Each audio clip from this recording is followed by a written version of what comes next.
and welcome to Write Volumes. Behind the Volume present Shades of Writers video interview. My name is Janaea. I'm one of the editors and founders of Write Volumes. Our goal is to give diverse voices an outlet for expression and to bring attention to diverse writers and our thoughts. We are releasing a monthly newsletter where we will feature interviews of our wonderful writers to help people like you get to know them better. And now we'll also do video interviews to delve deeper into some topics that are conveyed better over video. Our second video interview conversation is with JoJo. Jhoselin Dominguez, also known as JoJo, is one of our Write Volumes authors. She is a graphic design graduate from Fort Hays State University, part-time writer and full-time artist living in the Twin Cities of Minnesota. Her love of writing began amongst friends back in the 7th grade. Her fictional short stories explore existential topics and characters that wander through her mind. Okay, so now we're going to move on to the writing portion. You submitted pieces for the horror anthology and the transitions. Your horror piece, Scene, has very vivid descriptions. But the piece I want to talk about first is your transitions piece. You wrote both a poem called Knowing and the story Yellow Light, which is a very thought-provoking piece. Let's begin with Yellow Light. What motivated you to write this piece? Yeah, Yellow Light has a really special place in my heart. Actually, it's interesting. It's a story that has evolved very drastically over the past like couple years, especially, and that I've grown to like change and like try to develop and understand. Yellow Light actually originally started as a short story that I wrote back in high school that was titled Tomorrow. That was about a young girl, who was using a device to take her to discover who her future husband was. And it was like this introspective idea, and the main theme behind what ended up becoming Yellow Light started from Tomorrow is still the same. It's just the way that I told it was just changed slightly, and I think I really enjoy what ended up with happening with Yellow Light. I still really enjoy like what Tomorrow was originally as well, but I think Yellow Light really like focuses in more on like perceiving the overall arch of like the theme that I wanted to, and it was like the pursuit of happiness. Hmm. Because the whole reason why she wanted to see her future husband was because she wanted to know she would be happy. Similar in that the character in Yellow Light, she wants to find this device that can show her, that can give her her answers because she wants to find her happiness. Hmm. Why did you feel it was important to write about that kind of transition? I think it's mostly because like it was something that, especially at the time, transitioning between like high school and college and even just further beyond, and just expanding what that pursuit of happiness meant for me, changed so much. And I think it's like, because especially because that's all that is, pursuing a degree, pursuing like life, is just really going out there and trying to figure out what like makes you happy. And it's like the most, I think it's like the most common transition that everybody is searching for, or that everybody encounters at least once in their life. And so yeah, that's why it's important for me to write that particular transition. Why did you choose to make this sci-fi versus during contemporary times? Because you have it set in the future. Yeah, that was something that my creative writing professor back in college asked me to, because I showed him this story originally. Okay. Like, why is this in the future versus like why is this like in the present? And my reasoning behind it is because like I'd like to think that people in the future will still be pursuing happiness. You know, Mm. I wanted to view this kind of like issue or this kind of pursuit as this thing that is infinite. As long as there is humanity, there will be a quest for happiness. Which is why like I wanted to set in the present, I mean in the future, because people usually think, oh, in the future once everything's figured out, I will be happy, or people will have happiness figured out, you know. And I think it's just gonna it's gonna be an infinite pursuit, I think. And so that's why I chose to depict it in the future, because people often see the future as a time in which everything will be figured out, but it's not. I'm not going to comment that that's a little depressing, because I believe everything should be figured out in the future. I think like it is a little bit depressing, but I choose to see it. It's like it's kind of like positive nihilism, you know, because nihilism is the idea that like not okay, like it's interesting. It's an interesting concept that I've been like thinking about over like the past couple years, which has influenced a lot of my writing. But like positive nihilism in that like nothing matters, so why not do what matters, you know, versus nothing matters, why should I care? Well, nothing matters, so why shouldn't you care, you know? And Yeah. so, and like, not that there's anything wrong with continually pursuing happiness, you know, I think it's just always something, the thing that people don't realize, and I've written several other stories about this particular topic as well, is that I think what people don't realize is that like the pursuit itself sometimes is the happiness that you're searching for, you Yeah. know. It's like the cheesy lines in every Disney movie, you know, it's the journey that gets you, like the real treasure, not the treasure at the end, you know. The whole Which, process. yeah, it's like the whole process. It's also, and so like depending on what your goals are or how you're searching for it, you know, like it's this idea of like, yes, your ultimate goal will be like something that you want to achieve and you will find, and then if you do get it, great, and you will feel this happiness fill and swell within you. And then what? Well, you create a new goal, you like, and then you pursue that. And so it's the idea that continually pursuing for your different versions of happiness is what gives you happiness. Yeah, you kind of produce your own, what matters to you through your pursuit. That's what matters to you. Okay. But question, why did you choose the year 2063? Was there like a specific reason for that year? Yeah. 2063, I don't know. I wanted it to be like something that would be realistically like distantly enough in the future, but not so far in the future to where like people would expect like hovering cars that can like, you know, like, because there's a little bit of world building within it, but like I mostly wanted it to focus in the idea of like, I don't know, just like a time that was distant but not too far distant. And so I chose 2063. There's it's not really like a particular reason why that number. Like I'd love to say that I like, oh no, 2063 is like this significance to me or whatever. I wish I could say that, but it's not really. I just wanted to pick something that was close enough but not too distant. No, that makes sense. Um, so one of your characters in the book, Herbert, he says, you can't get happiness from a single question. That's stupid. So what do you think Herbert's experience might have been that like reminded him of this experience of trying to search for happiness?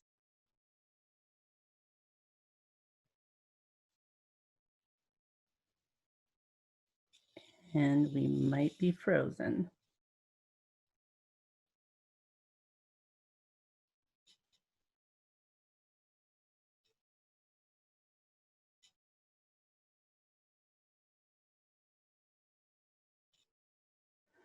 Oh no.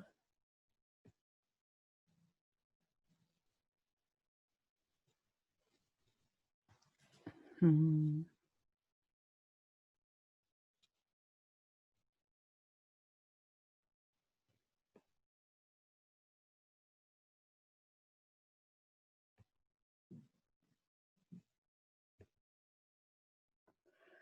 Um, okay, so let me repeat this question. Herbert is one of the characters in your story, and he says, you can't get happiness from a single question. That's stupid. So it seems like he knows better than to look for simple answers to life's perplexing questions. What do you think Herbert's experience might have been? And was he disappointed or is he jaded? To be completely honest, I'm not entirely sure about the concept of being jaded, so I can't quite like say it's that.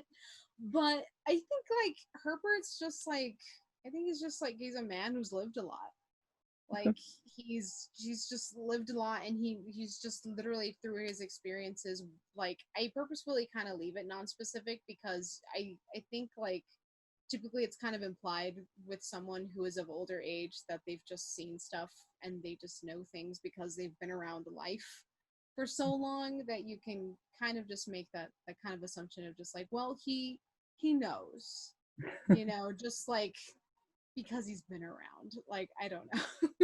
It's nothing like specific to like, oh, he has like this backstory or anything like that necessarily. It kind of left it a little bit open ended in that kind of sense.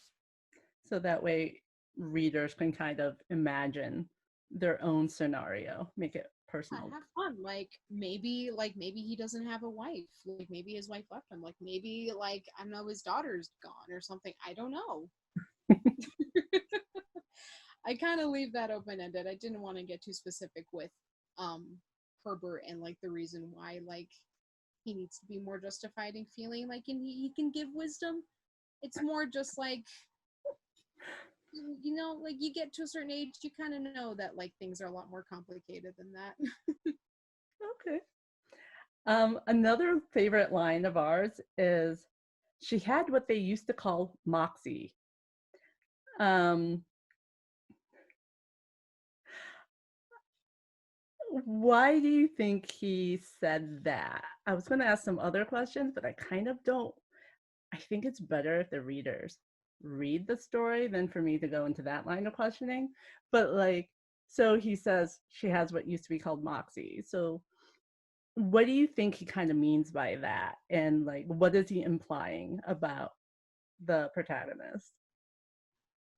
And so yeah, so he says to Margot that like in regards to her, he says she has what they used to call Moxie, and like I think it's a little bit of like the whole the setting of the world that they're in, because admittedly like the world that they're in the future, it's kind of depicted to be a little more bleak than like than present times is now. Things are a little bit tougher. Like, they have conversations later on in the story that kind of allude to the fact of like things are not as like they're not getting closer to a utopian society essentially, which is why a person like Margot would be doing the things that she's doing in this story, including very risky things, which is why Herbert notices that in herself. Like she's trying so hard to find this happiness or to find what she's looking for, because at the moment he doesn't know what she's looking for,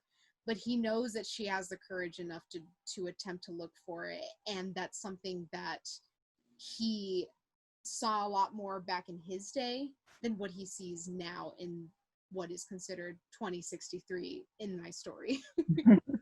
And so it's more of like him noticing that in her, and just like it's used as a way to like show that comparison of like what they used to call Moxie versus like what like so if people don't have Moxie now in Herbert's time, like in 2063 when Margot is alive, like what is life like, you know?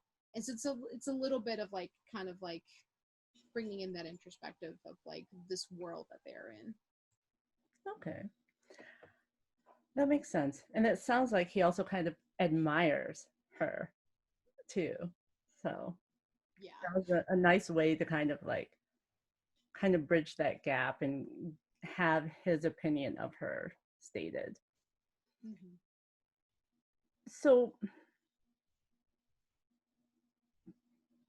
what kind of transition or transformation did you feel that Herbert needed to go through? Or is it more about Margot's transformation? So, because there's two main characters in this story. Were you trying to focus on his transformation?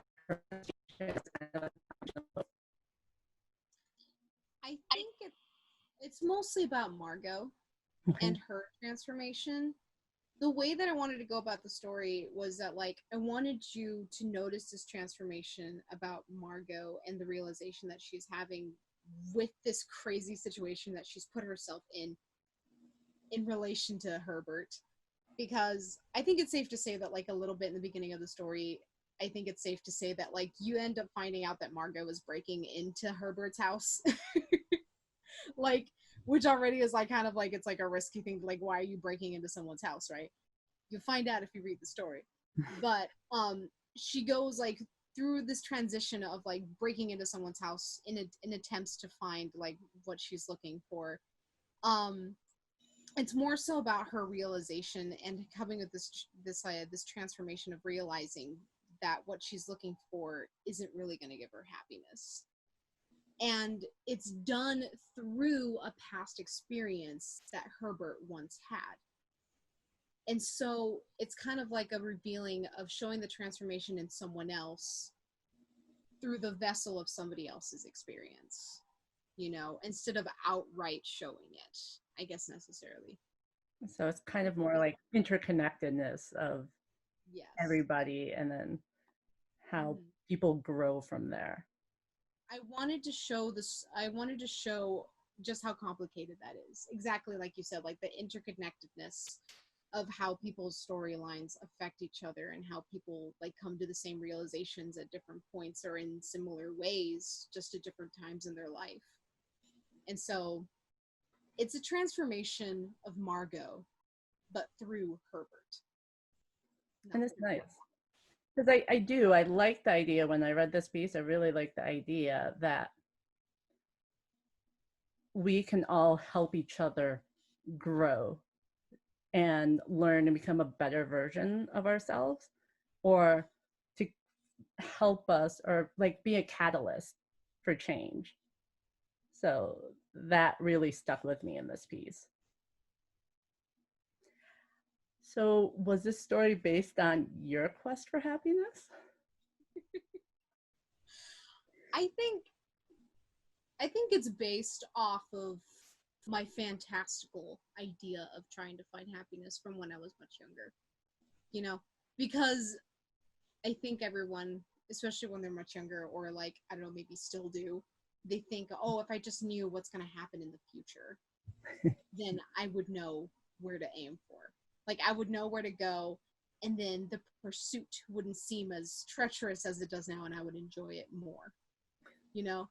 And that will bring me happiness, is just knowing where I need to go. And I think, like, I'm admittedly still at that point, especially back then when I first wrote the original version of this story. I was certainly going through that, and I think I'm gonna continue going through different versions of that for the majority of my life. So, yeah. Yeah. It's funny because when I read it, it was more for me like being comfortable again with the pursuit. Like it could put you in uncomfortable situations, but still learning to be comfortable in Mhm. pursuing. Yeah. I have this phrase that I tell myself now, is just like accepting the uncertainty. Yes. Yeah, pretty much. Now we're going to go on to your other transformation piece, which was a poem. The poem Knowing is very concise but powerful, and it begins with such physical description, which then transitions into emotion. For me, it's very haunting. Is that the effect that you were trying to go for? Yes. You're like the okay, because here's the thing, not too many people have read Knowing. And Uh-huh. so I'm really glad that that's like, just hearing it from you, I'm really glad that's what happened. Like, I was going for a little bit of like a mysterious, a little bit like a little bit haunted, where you're kind of like, I don't know, suspended in a moment Mm, for, even if it's just like in, like, I think that poem is like what, 3 lines or something like that. really. Since I've read it myself, but it's like literally like 3 lines. But yeah, that's kind of, yeah, that is what I was going for, and I'm glad that you got that. But how did the poem transform you? Like when you wrote it, you were just what? It's just like, again, like, I think with the way that I've been writing, that I've discovered myself writing, especially now, has been a little more existential and a little bit more introspective, especially regarding my poetry, because It's been very recent that I've started writing poetry. Just because it was something that I kind of disregarded once before. I'm really more about narratives Mm-hmm. and, or I guess like very explicit narratives, you could say, because poetry also has narratives, but it's more implicit. And, you know, it's more about like, yeah. And so I had to learn how to find ways to share that um, not explicit, inexplicit method of storytelling. And it wasn't until like college, until again that I took that creative writing course, that like we had to do poetry for that class. And I was like, I've never written poetry. I've never thought about writing poetry. But it was the first time that I really like thought about writing that kind of way. Mm-hmm. And so I became intrigued with the idea of like how you can tell this story, or how you can like deliver this particular message in so few words, or like in such a concise way, with the word choice specifically, and then the way that you're stating it, and like what words is it next to, you know, like again looking into like the details of how it is. And so particularly with that poem, I think like that was something that I had to like really think about how like simple phrases and how simple words just placed in the context can really get you thinking about things, especially if you read them over and over again, Mm-hmm. you know, because it's so short. If you Yeah. read it over and over again, it means something different every time almost. So why did you choose these thoughts as a poem versus a story? I think I think it goes back a little bit to like what I mentioned before. Poetry is more of like suspending reality. Mm-hmm. You know, I think short stories and like, or just like books or novels in of themselves, like their aim is to take you to a whole nother world. And I think poetry is more about like finding this world within yourself, I guess, because it's more introspective. And so I wanted to suspend a singular moment versus like, you know, like a narrative or like a short story or that like that. It's a collection of moments. But I really wanted to like bring emphasis to like a particular moment. Okay. So has writing poetry helped writing stories? I think it really has, because it's gotten me to think more about how you can take so much focus into singular moments and what that can mean for characters, Mm. you know, and studying more so how these moments can have such an emphasis in so little words, and how you can bring about that feeling really helps translate how you can bring that same kind of feeling or that same kind of emotion into a character, into the narrative, like, you know. And just, and I think that's so much more impactful when you understand that, and if you're able to like really deliver that. And that takes practice, and I think poetry is a really great avenue for that practice. Yeah. So in this poem, the way you phrase things, are you more afraid of what you understand or what you don't understand? I think it's afraid of not understanding. I Okay. don't know, but you could take it both ways. Yes. It's like I'm afraid of what I know Mm. about how much I don't know, you know? Yeah. No, because every time I read the poem, I was just like, I feel this way. And then I was like, no, no, no. I'm afraid of what I don't know. No, I'm afraid of what I know. And then I'm like, oh, kind of both for me. Exactly. It's like a friend of mine, a good friend of mine, he uses the phrase, you don't know how much you don't know until you know, which is so confusing. And that was also another phrase that I was thinking about a little bit when I was writing, when I was like thinking about this idea, this concept. You know, it's being afraid of understanding how much you don't understand, you know, I guess. Yeah. So should we embrace this fear or fight it? I think it's more about embracing it. I think, I mean, at this point, um, the setting at which it is in the poem just like where you are. I think the way that you are placed in it really allows you to be surrounded by what this feeling is. So I think it's about embracing it. Yeah, and I can see having a different reaction or reflection every time you read it. So the more I came to embrace it. Like in the beginning, I was like, oh my goodness. Like when I read your poem, the first one, I was like, okay, we need to have this poem in the anthology. And then the more I read it, I was like, okay, yeah. And I could see it happening both ways, embracing it and fighting it. So thank you for your time, and thank you so much for your writing, Jojo. We also want to thank everyone for listening.